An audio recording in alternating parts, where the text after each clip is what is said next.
Hello everyone, welcome to my channel. जैसा कि हमने लास्ट वीडियो में नौ फ्रायडवादी हमने किया था, जिसके अंतर्गत हमने एडलर का सिद्धांत पढ़ा था। आज हम कार्ल युंग का सिद्धांत पढ़ेंगे, जो कि है विश्लेषणात्मक सिद्धांत। कार्ल युंग का ये सिद्धांत है, जो कि है एनालिटिकल प्रिंसिपल। जो कार्ल युंग थे उनको नव फ्रायडवादी कहा जाता है, क्योंकि वो फ्रायड की अनुयायी थे। इसी वजह से फ्रायड के शिष्य ने फ्रायड के विचारों से असहमत होकर, मतलब जो कार्ल युंग थे ये फ्रायड के शिष्य थे, स्टूडेंट थे उनके। उन्होंने फ्रायड के विचारों से असहमत होकर विश्लेषणात्मक सिद्धांत का प्रतिपादन किया। ये जो कार्ल युंग थे, इनको ये लगता था कि जो फ्रायड हैं, जो सिगमुंड फ्रायड है, वो सिर्फ काम वासना या काम प्रवृत्ति पर ही ज्यादा फोकस करते हैं। तो इसी वजह से ये उनसे अलग हो गए थे, और ये उनसे अलग होकर इन्होंने एनालिटिकल प्रिंसिपल का प्रतिपादन किया। ये है कार्ल युंग। ये देखिए, ये बहुत इजी सिद्धांत है। इनका छोटी वीडियो रहेगी क्योंकि टॉपिक बहुत छोटा है ये, बट इम्पोर्टेंट टॉपिक है ये। युंग के सिद्धांतों की प्रमुख बातें, तो क्या कुछ इन्होंने अपने सिद्धांतों में कहा है, उसी को हम जानेंगे। सबसे फर्स्ट इन्होंने बताया काम वासना के बारे में। युंग ने काम वासना से संबंधित अपने विचार अपनी बुक, इनकी एक बुक थी the psychology of the unconscious, इस वाले बुक में इन्होंने अपने विचार रखे जो कि इनके काम वासना से रिलेटेड थे, वो सब।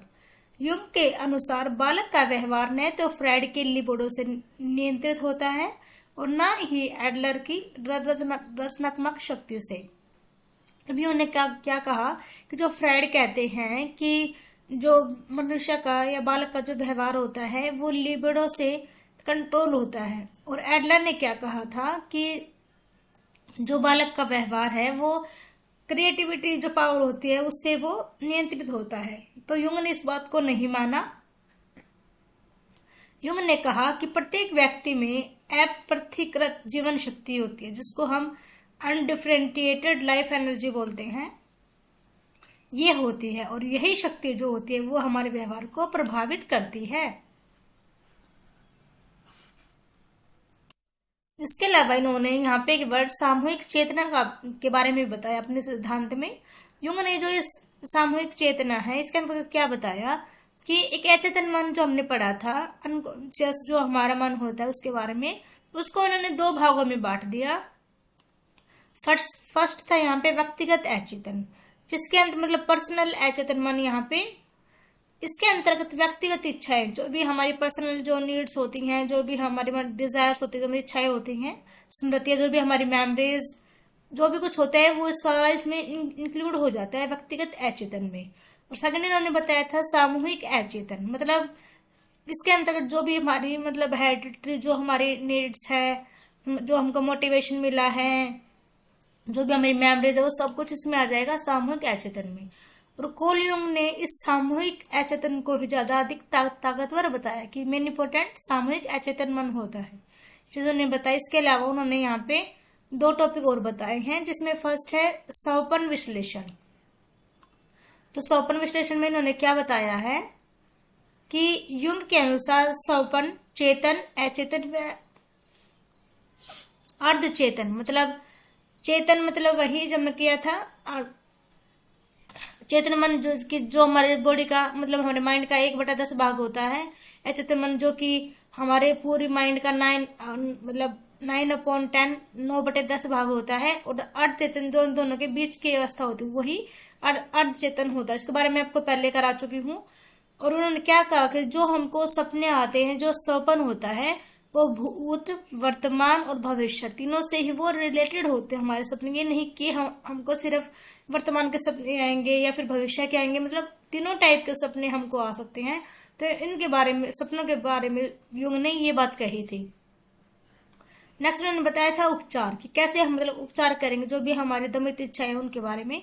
तो युंग ने दमित इच्छाओं, मतलब जो भी हमारी इच्छाएं हमने दबा दी है, उनको जानने के लिए शब्द साहचर्य परीक्षण, मतलब वर्ड एसोसिएशन टेस्ट का उन्होंने निर्माण किया, जिसके चलते हम अपनी जो भी हमने अपनी इच्छा को दबा रखा है, तो कैसे हम मतलब हम उसको दोबारा से मतलब हम उसके बारे में जान सकते हैं या फिर हम उसके बारे में दोबारा से उसको प्राप्त कर सकते हैं, उसके लिए उन्होंने इस वाले टेस्ट का निर्माण किया था। तो बस यही टॉपिक था छोटा सा। आई होप कि आपको समझ में आया हो। ये टॉपिक था, मैं दोबारा से आपको बता देती हूँ इसके बारे में।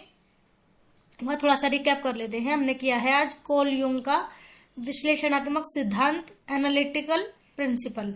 ये नव फ्राइडवादी थे जो कार्ल युंग थे, और इन्होंने फ्राइड के विचारों से असहमत होकर इन्होंने अपना अलग से एनालिटिकल प्रिंसिपल का इन्होंने प्रतिपादन किया था।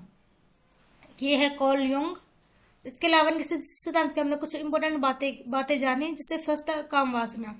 तो इसके बारे में उन्होंने अपनी बुक, जो इनकी बुक थी the psychology of the unconscious, उसमें उन्होंने बताया है, उन्होंने कहा है कि हर एक व्यक्ति में एक अनडिफरेंटिएटेड लाइफ एनर्जी होती है, और उसी की वजह से हमारा जो व्यवहार होता है वो इफेक्ट, मतलब कि उस पर इफेक्ट पड़ता है या वो प्रभावित होता है। इसके अलावा उन्होंने सामूहिक चेतना के बारे में भी बताया। सामूहिक चेतना में उन्होंने अचेतन मन के 2 प्रकार बताए थे, व्यक्तिगत अचेतन और सामूहिक अचेतन। व्यक्तिगत अचेतन में तो हमारी जो पर्सनल इच्छाएं होती हैं वो स्मृतियां शामिल होती हैं, और सामूहिक में मनसानुकर्मी इच्छाएं, प्रेरणा, स्मृतियां शामिल होती हैं। बट कार्ल युंग ने जो सामूहिक अचेतन है इसको ज्यादा इंपॉर्टेंट बताई है, इसको ज्यादा उन्होंने पावरफुल बताया है। नेक्स्ट उन्होंने स्वप्न विश्लेषण के बारे में क्या कहा कि जो हमारे स्वप्न होते हैं वो हमारे चेतन मन, अचेतन मन और अचेतन तीनों मनों का वो प्रतिरूप होता है। कहने का मतलब क्या है कि जो हमारे सपने होते हैं वो भूत, वर्तमान और भविष्य तीनों से ही वो रिलेटेड होते हैं।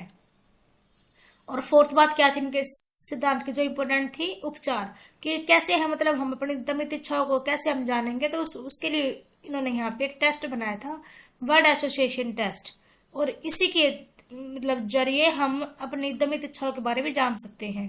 तो ये वाला टॉपिक था छोटा सा। आई होप कि आपको समझ में आया हो। जो समझ में आया हो कंटेंट तो प्लीज लाइक करें, शेयर करें एंड सब्सक्राइब करें। Thank you everyone.